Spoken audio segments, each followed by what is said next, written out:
제8장 생명과 대도 제1절 생명과 의식 1. 뇌와 의식 사람의 몸 가운데 가장 중요한 것을 꼽는다면 당연히 뇌가 될 것이다.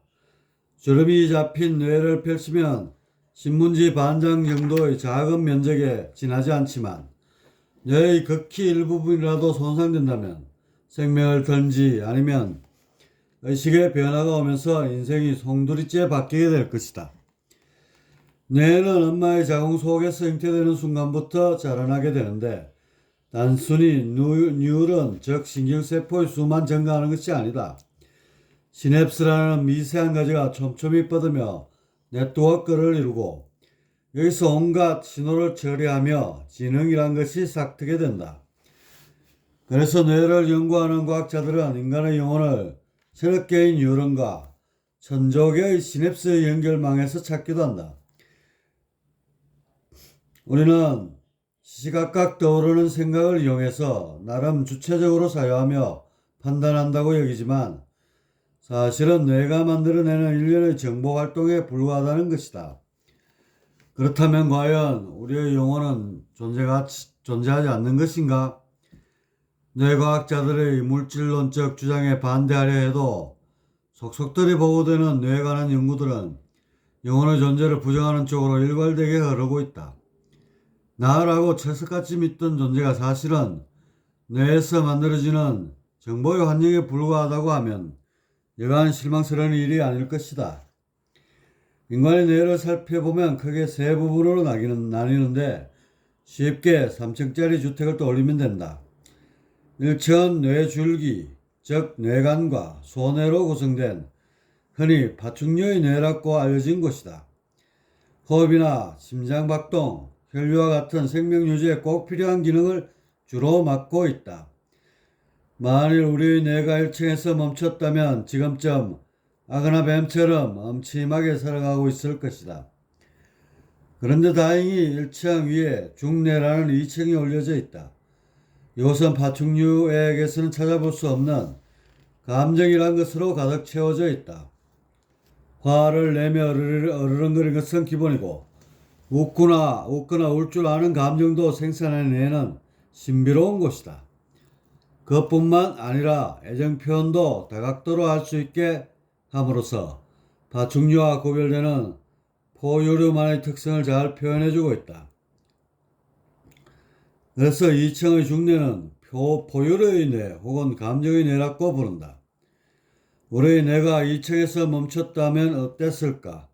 아마 10중 8구는 털북숭이 원숭이가 되어 나무 위를 펄펄 뛰어다니고 있을 것이다.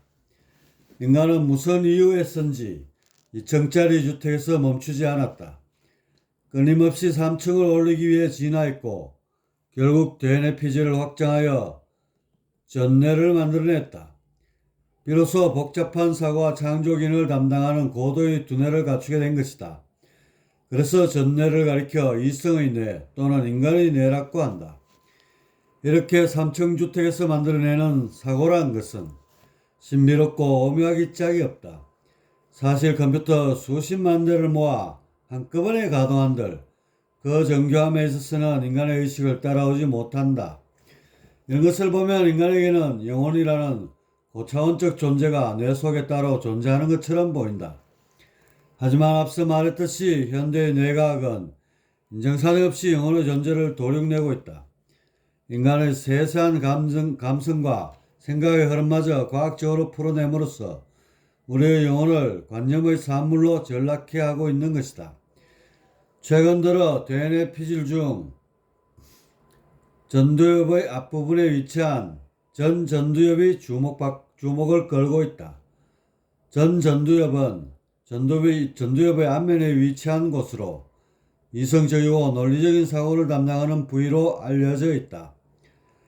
어떤 일을 계획하고 결정하는 의식의 기능을 수행한다고 알려졌기 때문이다. 이곳에는 사람의 감정을 제어하는 세로토닌계가 있는데 여기에 장애가 발생하면 폭력적 성향이 두드러지게 된다. 반사회적 인격장애인 사이코패스의 대부분이 이곳의 질환에서 발생한다고 하니 이런 것을 보면 마치 인간의 의식이 뇌에 전적으로 의존하는 것처럼 보인다. 주, 세로토닌. 뇌의 시상하부 중추에 존재하는 신경장 전달 물질 가운데 하나로 사람의 기분이나 사고에 영향을 준다고 알려져 있다. 뇌와 인식의 상관관계에 대한 자료는 하루가 다르게 쏟아져 나오고 이에 반비례하여 영혼이 설 자리는 점점 좁아지고 있다. 이대로 쭉 나가다가는 유전자를 조작하듯 뇌를 조작하여 원하는 인간상을 만들어내는 시절이 올지도 모른다.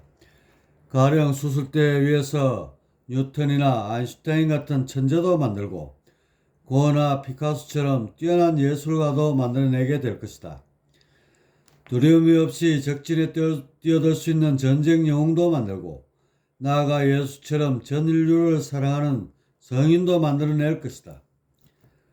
돌이켜보면 십자가에 못 박히던 예수는 참으로 인간적이었다. 처참한 앞날을 예견한 예수는 산상기도를 통해 그 길만은 끝까지 피하려 했다. 그러나 끝내 십자가에 못 박히게 되자 주여 왜 저를 버리시나이까 라고 말하면서 자신을 버린 하나님을 원망하기까지 했다. 그만큼 육신에 가해지는 고통과 두려움이 컸던 탓이리라. 드물게나마 고성들이 소신공양하여 등신불이 되려는 경우가 있는데 이는 대단한 용기가 없이는 생각조차 할 수 없는 일이다. 산채로 불태워지는 고통을 그 무엇에 비할 수 있겠는가? 그런데 뇌에서 특정 부위의 활동을 정지시키거나 몰핀보다 100배나 강한 엔돌핀을 촉진하게 하면 간단히 이런 문제를 해결할 수 있다. 뇌 속에서 고통의 신호가 원천적으로 차단됨으로써 등신불이 되어 육체가 타들어가도 거룩한 미소를 잃지 않을 것이고 십자가에 못 박히더라도 환희에 잠긴 표정을 계속해서 유지할 수 있게 될 것이다. 뇌과학이 더욱 발달하면 우주의식이라 불리는 해탈심까지 넘보게 될지 모른다. 뇌를 조작하여 형이상에 머무르던 도통의 경지를 현실로 끌어내리는 것이다. 이렇게 되면 지금처럼 어렵게 도를 닦지 않아도 간단히 성불에 이르러 세상의 모든 사람들이 부처가 되는 세상이 도래할 것이다. 유전자를 조작하여 무병장수하고 뇌를 조작하여 성인이 되는 세상. 이런 세상이 정말로 실현 가능할까? 그런데 영혼이 실제로 존재하지 않는다면 육신의 뇌를 조작하여 얻어지는 결과물은 그야말로 아침 햇살에 반짝 빛나다 사라지는 초로에 지나지 않게 된다. 영혼이란 물질이 만들어낸 일종의 신기루 같은 현상에 불과하게 됨으로써 자아의 정체성 문제와 함께 인간성 상실의 유인은 더욱 수렁에 빠져들 것이다. 하지만 그렇게 되더라도 없는 사실을 억지로 꾸며 영혼의 존재를 무턱대고 인정할 수는 없는 노릇이다. 인간의 정체성이나 상실감보다 더 중요한 것은 존재에 대한 진실이기 때문이다. 2. 영혼은 존재하는가? 그렇다면 과연 인간의 영혼은 존재하지 않는 것인가? 다행히 그렇지는 않다. 차원론에서 살펴봤듯이 고차원은 저차원을 포함하는 구조로 되어 있다. 다시 말해 3차원은 4차원의 품을 떠나서는 존립할 수 없다. 이것이 뜻하는 바가 무엇일까? 바로 3차원의 모든 것들은 알게 모르게 4차원과 연결되어 있다는 얘기다. 이 가운데 대차항수가 높은 물질들은 4차원으로부터 거리가 다소 떨어져 있게 된다. 그래서 아무리 눈을 씻고 봐도 4차원적 오묘함은 찾아볼 수 없다. 쪼개고 쪼개서 대차항수를 줄여야만 간신히 4차원을 닮은 소립자들의 세계를 엿볼 수 있을 뿐이다. 하지만 생명은 잘게 쪼개지 않아도 언제나 4차원의 오묘함을 풍겨낸다. 의식에 따라 섬세하게 자율 반응하는 것 자체가 일반 물질에서는 찾아볼 수 없는 생명만의 신비로움이다. 심장이 멈추면 뇌파가 사라지면서 뇌기는 정지한다. 이것이 의학적 죽음이다. 이 상태에서 뇌는 어떤 이미지도 그려낼 수 없고 따라서 운 좋게 깨어나더라도 기억을 할 수 없다. 그런데 1970년대 이후 의학적 죽음에 해당하는 뇌사 상태에서 임사체험을 했다는 사람들의 보고가 속속들이 알려지고 있다. 이것이 사실이라면 우리의 뇌와 마음은 별개인 것이 되고 그만큼 영혼의 존재는 독립적인 입지를 갖게 될 것이다. 물론 이 점에 대해 회의적인 목소리도 많다. 임상 상태 때의 정보가 뇌의 외곽에 남아있다가 어느 순간 기억 회로에 고정된다는 의견도 있고, 알 수 없는 뇌의 기능이 어딘가에 숨어 있을 것이라는 신중한 의견도 있다. 양자역학적으로 보다 정교하게 풀어내는 의견도 있다. 신경세포의 뉴런들 속에는 미세 소관이라고 하는 원통 모양의 구조물이 있는데, 이것은 세포들 사이에 일어나는 정보들을 처리한다고 알려져 있다. 미세 소관은 양자 컴퓨터처럼 정보들을 다루는데, 이때 의식이 양자의 흐름을 따라 형성된다고 한다. 그래서 뇌사 판정을 받은 뒤에도 양자 얽힘의 원리에 따라 일정 기간 공간에 존재하게 되고, 여기서 사후의 세계로 착각을 불러일으키게 됐다는 얘기다. 하지만 시각장애인들이 뇌사 상태에서 겪게 된 보고서들이 알려지면서 이런 양자론적 해석에도 빈틈이 보이게 됐다. 선천적 시각장애인들은 빛에 대한 경험이 없기에 꿈속에서조차 암흑으로 지낸다. 그런 그들이 심장이 멈추면서 유체이탈이 되어 정상인들처럼 보고 듣게 되었다는 얘기는 현재 과거로는 설명할 수 없다. 게다가 그들이 유체이탈 상태에서 목격한 현상들이 실제였다는 사실까지 밝혀지면서 영혼에 대한 문제는 과학적 탐구의 대상으로 조심스럽게 부상하게 되었다. 우리의 뇌는 잘 고안된 고성능 컴퓨터이다. 양자 컴퓨터보다 한층 더 발전한 정보 컴퓨터이다. 양자의 세계를 계속해서 쪼개 들어가면 정보 코드가 나오게 되는데, 바로 이것을 활용한 것이 우리의 뇌이다. 그런데 정보 컴퓨터만 달랑 한 데 있어서는 그 기능을 충족하는 데 부족하다. 고성능 뇌를 다룰 수 있는 주체가 있어야 하며, 이것이 바로 영혼이다. 뇌 속에 영혼이 깃들지 않거나 수준 낮은 영혼이 자리하면 정보 컴퓨터는 제 기능을 할 수 없고 결과적으로 사고 처리 능력이 떨어지게 된다. 영혼이란 단적으로 말해 차원을 넘나들며 영혼의 이합 집산에 관여하는 정보 덩어리이다. 이것을 회개하게 여길 필요는 없다. 생명의 코드인 DNA가 성교를 통해 후대로 이어져 내려가듯 생명체에 깃든 영혼 또한 윤회를 통해 차원을 바꿔가면서 일정 기간 존속하게 된다. 되돌아보면 과학적 진실이라 믿던 사실은 계속해서 변해왔다. 오늘 진리라고 믿던 사실이 내일 오류로 밝혀지고 생각지도 못했던 것이 진리로 떠오르며 역사를 이끌어왔다. 이렇듯 영혼에 대한 부정적 의견은 향후 신경과학이 급속도로 발전하면서 뒤바뀔 것이다.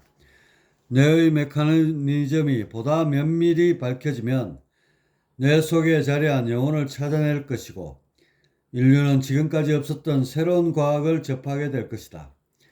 4차원의 영혼을 다루는 과학. 그것은 뉴턴이나 아인슈타인이 세상을 바꾼 것보다 훨씬 더 큰 충격과 변화를 몰고 올 것이다. 영혼.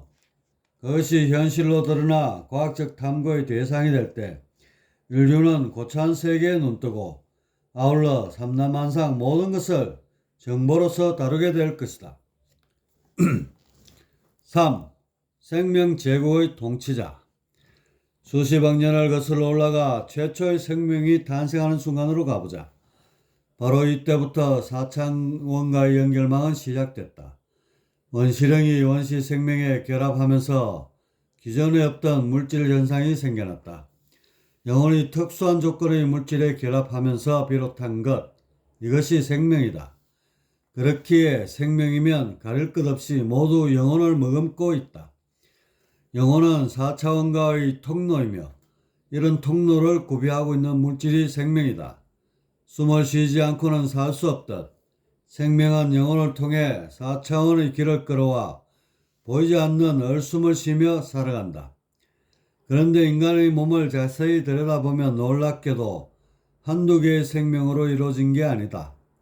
세포라기보다는 독립적 생명체에 가까운 미토콘드리아의 수만 해도 무려 60조 개에 이르며 이보다 훨씬 많은 수의 세균들이 체내 곳곳에 머무르고 있다.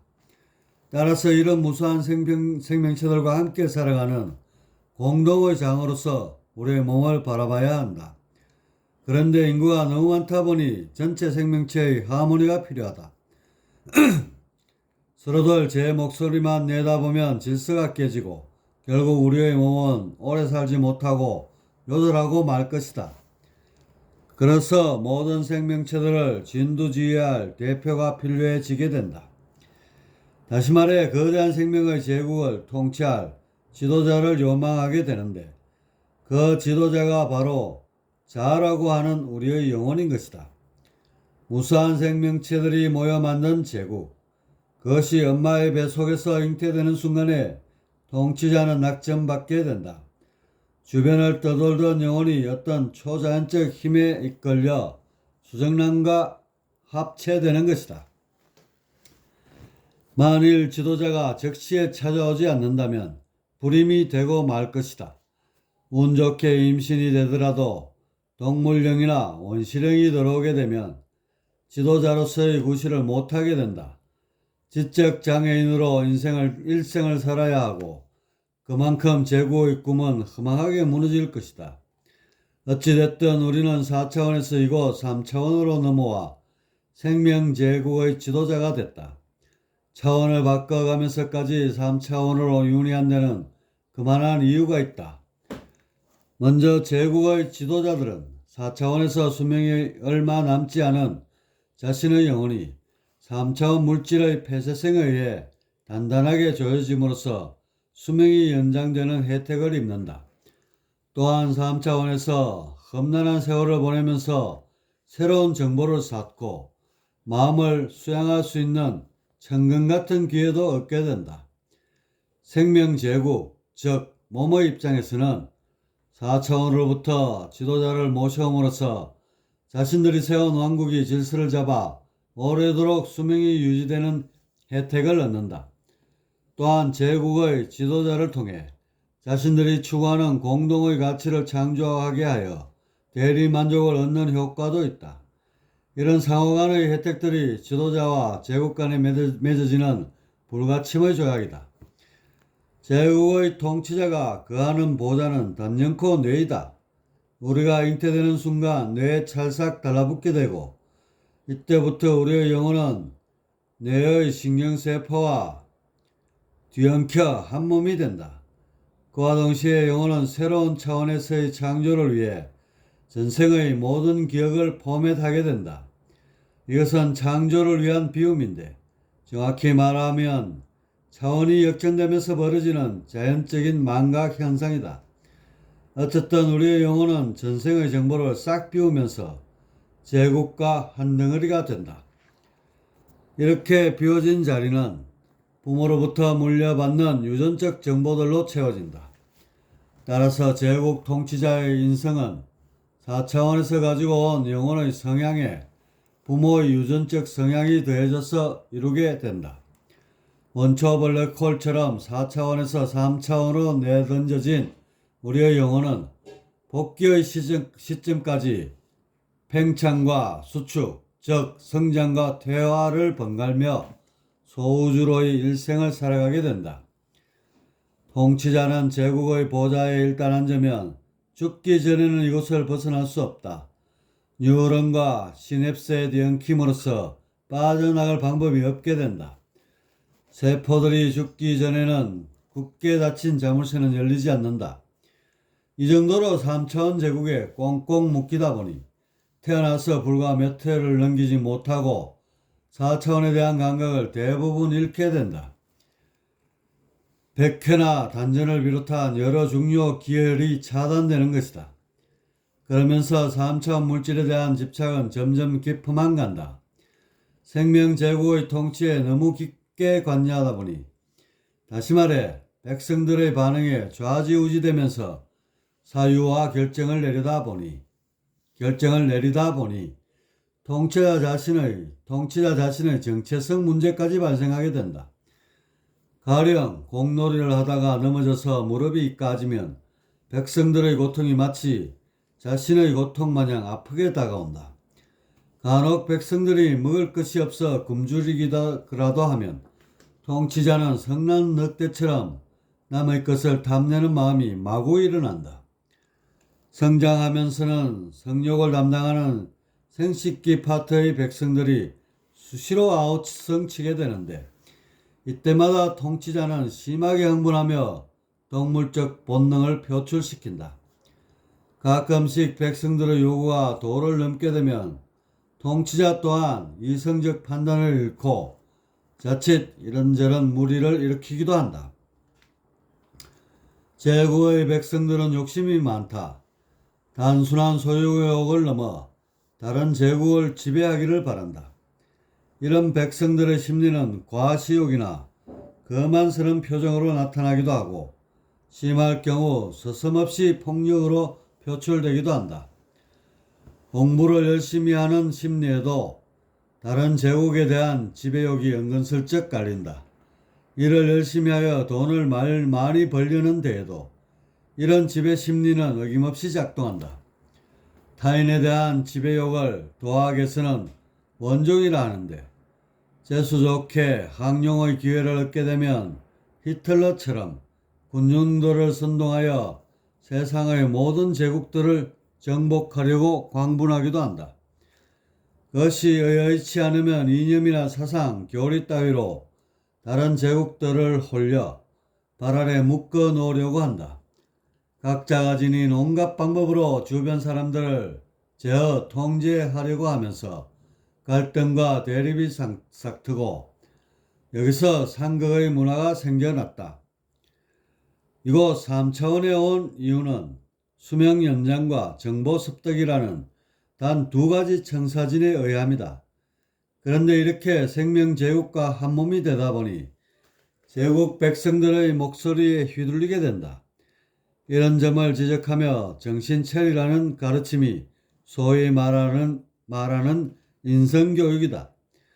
그것의 핵심은 역지사지에서 오는 상생이다. 상생에 대한 다각도의 표현들이 어렸을 적부터 귀에 못이 박히도록 듣는 바른 생활에 대한 지침들이다. 하지만 제국 백성들의 요구는 여간해선 줄어들지 않는다. 이것을 우리는 본능이라 부르는데 죽기 전에는 완전히 떨궈낼 수는 없다고 알아왔다. 그런데 요즘 뇌과학이 발달하면서 상황이 많이 달라졌다. 제국의 백성들로부터 자유로워지는 길이 조금씩 열리고 있는 것이다.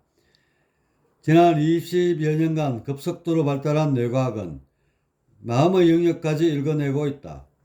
외부의 자극에 의한 오감은 물론이고 사고의 구조와 감정의 변화까지 파헤치고 있다. 이렇게 되니 뇌세포를 조작하여 그들 백성들과의 언로를 차단하는 방법들이 하나둘씩 생겨나게 됐다. 어떤 사람은 우울증 치료를 위해 전두엽의 일부를 살짝 잘라버렸더니 정말로 우울증이 감쪽같이 사라졌다. 또 어떤 사람은 해마의 이상으로 공포심이 유발되기도 하고 혹자는 척도엽의 질환 때문에 성격이 변하면서 없던 예술적 재능이 생겨나기도 했다. 특히 척도엽의 일부 영역은 성령 체험과 같은 신비로운 느낌을 만들어내는 것으로도 알려져 있다. 그리고 테스토스테론과 같은 화학물질을 차단하자 놀랍게도 소유욕이 사라지면서 무소유의 의식 상태가 되기도 했다. 최근에는 인간의 사고 패턴 일부나마 수학적으로 기술하는 데도 성공했다.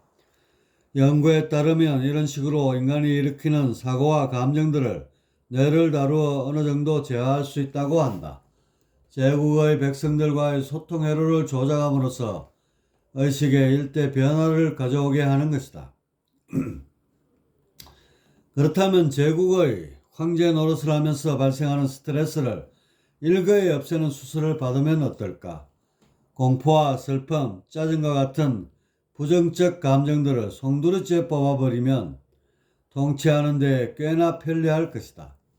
아니면 더 나아가 감정 자체를 없애서 부처의 해탈을 흉내내 보는 것도 나쁘진 않을 것이다.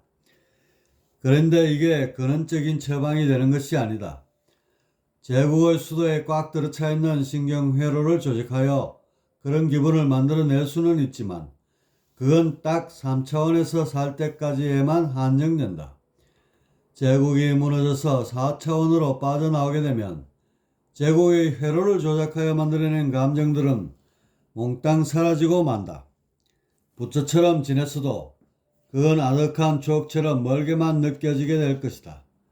진리에 대한 깨달음이 뒷받침되지 않는 감정은 잠시 스쳐 지나가는 신기루일 따름이다. 뇌의 조작을 통한 신묘한 경험을 가지고는 영혼의 구조를 근본적으로 바꿀 수 없다. 이런 이유로 수행에 있어서 초월적 의식보다 지혜의 확장을 더욱 높이 치는 것이다. 세상에는 초월을 운운하며 깨달음의 경지를 거론하는 도인들이 참으로 많다. 하지만 필자가 보기에 그들 중 극히 일부를 제외하고는 석학의 견식을 따라가지 못한다. 지식의 양에서 너무 많은 차이가 나다 보니 지혜에 있어서도 대체로 그들이 뛰어나다. 석학들이 뛰어나다.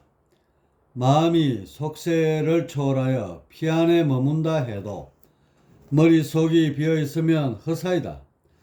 생명제국에서 분비되는 화학물질에 뒤섞여 느껴지는 초월의식은 죽음과 동시에 대부분 소멸될 것이기 때문이다. 하지만 정보를 조합하여 최상의 가치를 그려낼 줄 아는 지혜는 제국의 멸망에 상관없이 그대로 지속된다. 따라서 고도자라면 산속에서 허공을 공부하기 이전에 인류가 쌓아온 지식부터 탐구하는 것이 옳을 것이다.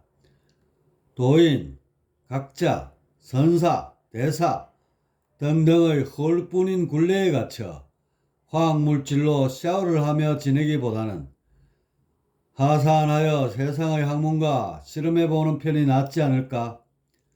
그러다 보면 부지불식 중 수준 높은 견식을 갖추게 되고 여기에 금상첨화로 공의 묘리를 더해 나간다면 가히 석가의 지혜를 정득하는 날도 기대해 볼 수 있을 것이다. 생명제국과 그곳의 통치자, 이 둘이 한 덩어리로 묶여 한정된 시간을 보내고 있는 것이 인생이다. 더 나은 존재로의 진화를 위해 우리는 쉬지 않고 둥걸어 가고 있다. 4. 섭생과 학습. 밤하늘을 수놓는 반짝이는 별들. 그것들을 보면서 누구나 한 번쯤은 동화 속 세상을 떠올려 봤을 것이다. 그런데 별들의 구성 성분이 수소와 탄소 그리고 산소를 비롯한 몇몇 원소들의 혼합물로 이루어졌다는 사실을 알면 동경의 마음은 사라진다. 우리 몸과 별로 다를 바가 없기 때문이다. 사실 우리의 몸은 별들의 부스러기가 뭉쳐져 무려 38억 년을 진화하여 만들어진 것이다. 대략 10조 100조 개의 세포로 이루어진 몸뚱이는 별들보다 훨씬 복잡하고 오묘한 체계를 지니고 있다. 세포 속속들이 살고 있는 미생명체의 수까지 더한다면 제국 내에 살고 있는 백성 수가 무려 수백조를 훌쩍 넘길 것이다. 이렇게 인구가 많음에도 별다른 마찰 없이 우리의 몸이 잘 유지되고 있는 것은 백성들의 희생정신 때문이다. 제국 내의 생명체들은 공동의 청사진을 위해 희생을 불사한다. 자신이 제 역할을 못하게 되면 곧바로 죽음을 선택하는데 이것이 세포의 자살이라 알려진 세포사멸이다. 또한 중요 기능을 담당하는 것들, 예를 들어 심장이나 폐, 간 등은 평생 동안 쉬지 않고 중노동을 하면서도 불평 한마디 없다. 이처럼 생명제국의 백성들은 오로지 공동의 번영과 가치를 위해 자신을 희생하고 있다. 아니 희생이라기보다는 존재의 의미와 가치의 창조를 즐기고 있는 것인지도 모른다. 따라서 제국을 잘 다스리기 위해서는 우선 제국의 백성들과 소통하면서 그들의 노고를 치하해야 한다. 이것을 섭생이라 하는데 여기서 심신의 건강이 따라붙게 된다. 그리고 남는 시간에 양질의 정보를 많이 습득하는 것에 힘쓰면 된다. 섭생과 정보 습득. 이것이 일반적인 제국 통치자들이 염두에 둬야 할 일이다. 이것이 중요하다는 사실을 모르는 사람은 없지만 그냥 피상적으로 아는 것보다 본질적으로 이해하는 것이 중요하다. 건강. 그냥 무턱대고 좋은 음식을 먹고 신체를 단련하는 것만으로는 부족하다. 자신의 백성들 소리에 늘 귀를 열어놓는 것이 우선되어야 한다. 그리고 책임지심으로 그들을 바라보라. 목욕탕에서 때를 밀 때 제국을 위해 기꺼이 한 목숨을 바친 그들의 시체를 느끼면서 제국 전체의 백성들을 생각하라. 자신의 몸과 공명을 이루면서 그들의 소리를 들을 때 비로소 참된 웰빙이 시작된다. 도가에서 말하는 습생이나 양생은 바로 이 범주를 벗어나지 않는다. 쉬지 않고 평생을 일하는 심장과 간장, 폐들을 위해 가끔씩 등산을 하면서 깨끗한 공기도 보내주고 꾸준한 운동을 통해 체내에 쌓인 불순물도 청소해주자. 가급적이면 위장에서 음식을 내려보내라고 신호를 보낼 때가 됐어야 밥을 먹고 가끔 위장이 쉬도록 공복을 길게 유지해주자. 음식을 먹을 때 첫 음식을 오래도록 씹으면서 위장에서 준비할 시간을 주는 것도 잊지 말자. 그리고 음식을 음미하면서 그 느낌을 제국의 백성들에게 골고루 전해주자. 생존을 위해 마구 퍼먹는 식사는 가급적 피하는 것이 좋다.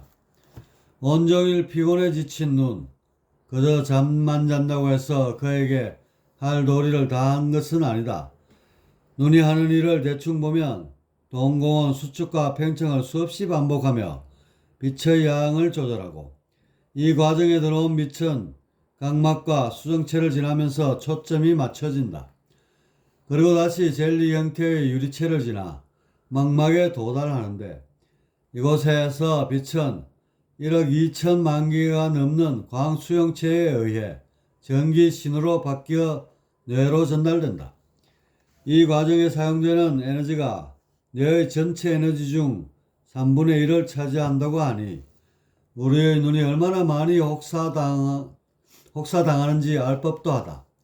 그러니 종종 싱그런 자연과 파란 하늘도 보여주고 가급적이면 아름다운 광경을 보게끔 배려해주자. 무엇보다 이래저래 가장 혹사당하고 있는 우리의 뇌. 이곳의 백성들을 위해 가끔씩 명상을 하면서 스트레스를 씻어주자. 가능하면 기수련을 통해 뇌 속으로 기의 연결망을 만들어주는 것도 좋다.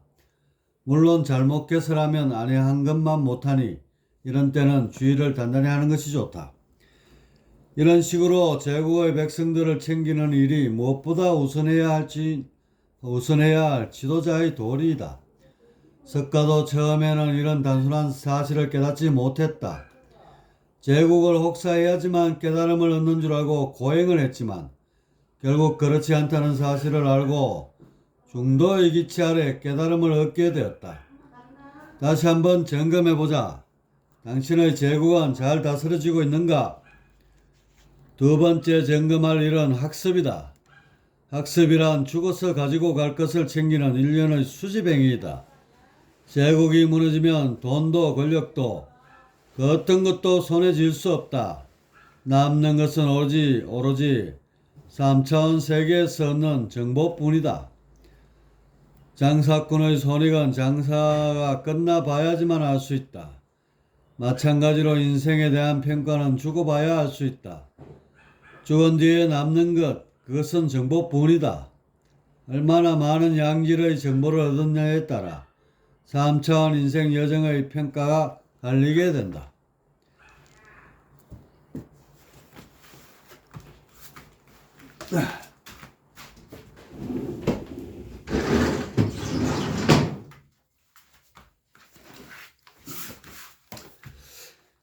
그렇다면 정보만 잘 얻으면 죽어서 전개될 4차원의 삶에서 뭔가 도움이 되긴 할 것인가? 아는 것이 힘이라고 당연히 소정의 혜택이 주어진다.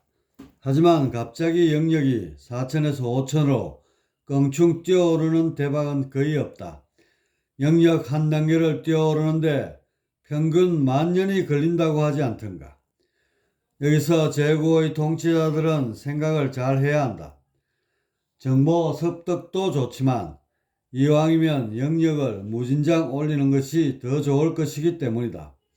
석가처럼 영역의 궁극까지 올린다면야 금상첨화겠지만 그것이 힘들다면 적어도 한두 단계라도 뛰어넘을 청사진을 가져보는 것이다. 이런 꿈을 실현하는 방법을 총칭하여 수행이라 한다. 자, 그렇다면 어떻게 수행해야지만 효과가 부쩍부쩍 생겨날까? 간단하다. 영역이란 앞장에서 일관되게 언급한 대차항수에 달려있다. 쉽게 말해 의식이 폐쇄될수록 영역이 낮아지고 열릴수록 높게 나온다. 공부를 아무리 많이 해도 자신만의 세계에 갇혀 지내면 영역이 그다지 높지 않게 나온다. 사회에서 높은 자리에 있는 양반들을 보면 꽤나 목이 뻣뻣하고 어깨가 굳어있다. 돌을 많이 닦은 고성들도 도력에 갇혀 그런 경우가 꽤나 많다. 이렇게 되면 아무리 지위가 높아도 폐쇄적 의식에 갇혀 영역이 높게 나오지 않는다. 영역이란 시공의 폭과 창조의 질에 의해 좌우되는 까닭이다. 일단 시공이 좁아버리면 그곳에 아무리 멋진 창조를 이루어도 결과적으로 영역은 좋게 나올 수 없다. 그러니 두 번째인 창조의 질은 나중의 몫이고 우선은 시공의 폭부터 넓히는 것이 급선무일 것이다. 이렇게 하면 어떻게 하면 시공의 폭을 쭉쭉 늘릴 수 있을까? 답은 간단하다. 제국의 영역을 넓히는 것이다. 현재는 몸뚱이 안에 있는 백성들만을 통치하고 있다. 이것을 초월하여 천하제국을 통치하면 된다. 물론 히틀러처럼 무력으로 하는 건 건물이다. 그건 더욱 폐쇄성을 높여 역효과만 늘어날 뿐이다. 그렇다면 어떻게 하면 될까? 나의 제국 밖의 목소리에 귀를 기울여라. 관계를 이루어 소통을 하라는 것이다. 이것을 공명이라 한다. 외계와 끊임없이 공명을 하면서 나중에는 물화가 일체가 되는 경지. 다시 말해 내 제국, 너희 제국이 없는 상태가 되어 시공의 문제가 해결된다. 여기에 대한 가르침이 석가의 윗바사나이다. 윗바사나란 내 제국과 남의 제국의 경계를 허무는 것이다. 그래서 삼라만상을 다 담을 마음자리를 만들게 된다. 이렇게 된 마음을 해인이라 한다. 해인이 되면 커다란 시공을 얻게 된다. 제국을 통치하는 초대형 제국의 탄생이다. 그래서 이런 통치자를 일러 우주심이라 하기도 한다. 말은 이렇게 쉽게 했지만 참으로 어렵고도 험한 길이다. 소홀히 할 수 없는 길이므로 따로 깊게 공부할 필요가 있다. 5. 거울 유런과 해탈. 석가의 윗바사나를 생명과학적으로 풀어보면 어떨까? 인간의 뇌는 10조 개에 달하는 신경세포 뉴런이 있다. 그 가운데 거울 뉴런이란 것이 있는데 이것은 외부의 정보를 습득하고 모방하는 기능을 한다. 여기서 전 세대의 기능을 빠르게 학습하고 이어서 새로운 지능을 더함으로써 진화가 가능해지게 된다. 인간을 다른 동물로부터 구분해주는 이성을 거울 뉴런에서 찾는 것도 이런 이유이다. 사실 원숭이들의 거울 뉴런은 운동을 담당하는 뇌에만 국한되어 있어서 남의 행동을 따라하거나 단순한 공감을 일으키는 선에서 멈추고 만다. 그들의 거울 뉴런이 인간처럼 여러 군데 분포하게 된다면 급속도로 진화하여 언젠가는 혹성 탈출에 나오는 원숭이 제국을 이룩하게 될 것이다. 사실 고인류학을 보면 현세 인류는 수백만 년 동안 원시 그대로 존속하다가 4-5만 년 전부터 급속히 문명을 발전시키게 된다. 바로 이 시기에 거울 유런의 시스템이 자리 잡게 됐다고 하니 그 연관성에 주목하지 않을 수 없다. 거울 유런은 외부와 공명을 일으키는 특이한 현상을 불러온다.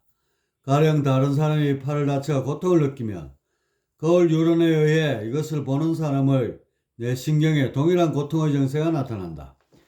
이때 피부 조직에서 그것은 가상의 고통이니 걱정하지 말라는 신호를 보낸다. 그래서 다행스럽게 상상 속의 고통에서 멈춘다. 이와는 반대로 꿈속에서 실제와 같은 감각을 느끼는 것은 몸에서 가상이라는 신호를 보내주지 않기 때문이다. 인간의 피부 조직은 몸의 바깥에 위치하며 운동을 통해 외부와 분별을 일으키고 여기서 나라는 의식을 불러오게 한다. 만일에 분별의 신호를 보내주는 피부 조직이 마비되면 거울 유론에 의해 발생하는 공명 현상은 현실이 된다. 나의 경기를 알려주는 신호가 꺼지면서 남게 되는 것은 뉴런들 뿐이다. 뉴런들이 상호 신호를 전달하며 사람들은 함께 느끼며 같은 정보를 공유하게 된다. 따라서 60의 인류의 피부 세포를 잠시 쉬게 만든다면 지구상의 인간은 단 한 명만 남게 된다. 이것은 공통의 뉴런을 지니고 있는 인류라는 단 하나의 생명체이다. 이런 일을 전 우주로 확대한다면 그야말로 선상천하 유아독존이 된다. 결국 나라고 하는 것은 몸에서 보낸 신호에 의해 구분된 것이 된다.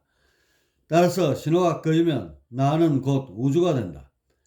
그런데 뉴런의 공명이 가상일까 아니면 신체에서 보내는 신호가 가상일까?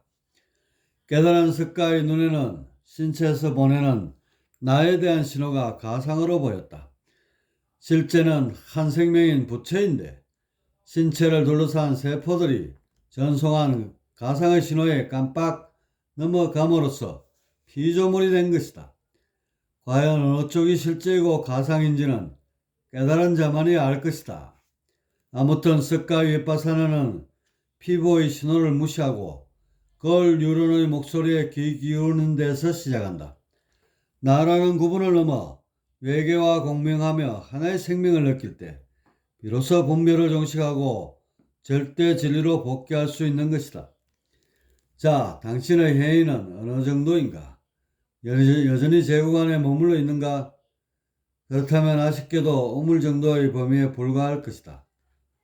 주변과 원만한 관계를 이루면서 공생의 가치를 잘 실현하고 있는가? 그렇다면 당신의 행위는 우물을 넘어 시냇물이 될 것이다. 만일 인류의 모든 생명제국과 함께하는 의식을 지녔다면 적어도 강줄기 이상은 될 것이다. 더 나아가 우주 삼랑만상과 하나 되는 의식을 지녔다면 당신의 해는 말 그대로 바다의 해인이 되어 만물을 가득 담게 될 것이다. 말은 이렇게 했지만 해인을 이룬다는 것은 결코 쉬운 일이 아니다. 그래서 해인만을 바라보다가는 두 번째 과제인 창조는 물 건너가고 만다. 해인의 길을 가면서 창조의 길도 함께 가는 것이 좋을 것이다. 창조란 한마디로 존재의 가치를 말한다. 존재하는 의미를 가치로 표현하는 모든 것이 창조이다. 제국이 존재하는 이유는 무엇인가? 먹고 마시면서 주어진 시간을 무탈하게 살다 죽는 것인가? 이렇게 단순하다면 가치가 결여되고 창조는 요원할 수밖에 없다. 제국이 존재하는 이유, 그것을 심각하게 찾아야 한다. 이유를 찾지 못하면 창조의 과제는 낙제점을 받게 될 것이다. 왜 존재하는가? 너무 어려우면 당신에게 재미와 기쁨, 보람과 행복을 가져다둘 그 뭔가를 생각하라. 진정으로 하고 싶은 바를 찾는다면 제국의 존재 의미를 찾은 것이다. 이것을 원력이라 한다. 원력이란 내가 진실로 하고 싶은 것, 즉 창조에 대한 진심 어린 바람을 말한다. 그래서 원력을 세우고 원력을 향해 나아가면 창조는 부산물이 되어 생겨난다. 그리고 창조는 기쁨과 보람, 행복과 같은 가치를 선사하게 된다. 창조에는 그 대상이 정해져 있지 않다. 텃밭을 가꾸면서 농사의 재미에 흠뻑 빠져보는 것도 창조요. 기업을 일구어 세계 경영의 무대를 넘나드는 것도 창조이다. 어떤 것이 되었든지 가치를 수반하는 변화는 창조가 된다. 그런데 이 시점에서 앞서 언급했던 시공의 무대가 중요하게 대두된다. 우물 안에서의 창조는 그만큼 가치가 퇴색되는 법이다. 대기업 총수가 세계를 무대로 거대한 창조를 하여도 그 마음 씀씀이가 우물이면 창조 또한 우물 안의 창조일 뿐이다. 농부가 앞마당에 조그만 텃밭을 가꾸면서 소박한 창조를 하여도 그 마음이 자연과 공명하며 이웃과 함께하면 기업 총수보다 더 큰 창조를 이루고 있는 셈이다. 창조는 3차원에 드러나지만 그 배경이 되는 시공만은 보이지 않는 4차원에 드리워진다. 따라서 세계 곳곳을 누비며 거대한 창조를 일구어도 그 의식이 비좁으면 창조 또한 좁쌀이 되며 조그만 텃밭을 가꾸며 소박하게 살아도 그 의식이 거대하면 창조 또한 광활한 대농장이 되는 것이다. 따라서 영역을 높이려면 시공과 창조라는 두 마리 토끼를 한꺼번에 잡는 것이 좋다. 이것을 차질 없이 잘 해주는 것이 좋은 수행이다. 수행이란 무엇인가? 그것은 앞서 말한 제국의 시공을 넓히고 창조로서 채워넣는 과정이다. 수행에서 얻어지는 것은 무엇인가?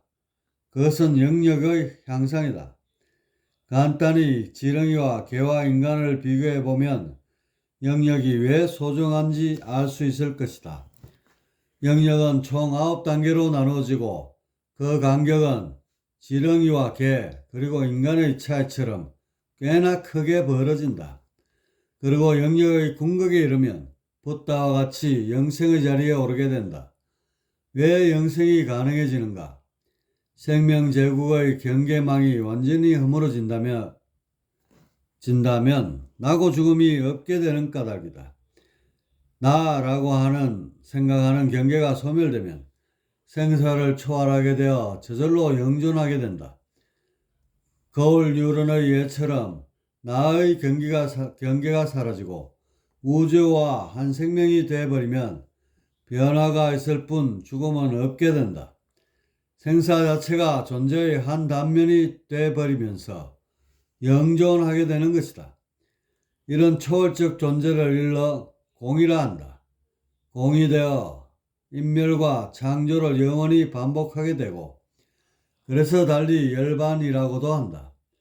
영생과 열반, 이것이 도의 목적지이며 도를 통하려는 이유이다. 이 길은 꾸며낸 허상이 결코 아니다. 실존의 모습이 유도 아니고 무도 아닌 공이기에 가능한 것이다. 당신이 거닐고 있는 생명제국, 그것의 완성은 도통에 있다. 도통은 거울 유론처럼 분별의 경계를 넘어서는 데에 있다. 완전히 넘어온 우주와 한 생명으로 화한다면 완전히 넘어 온 우주와 한 생명으로 화한다면 당신은 삼라만상을 통치하는 지도자, 부처이다.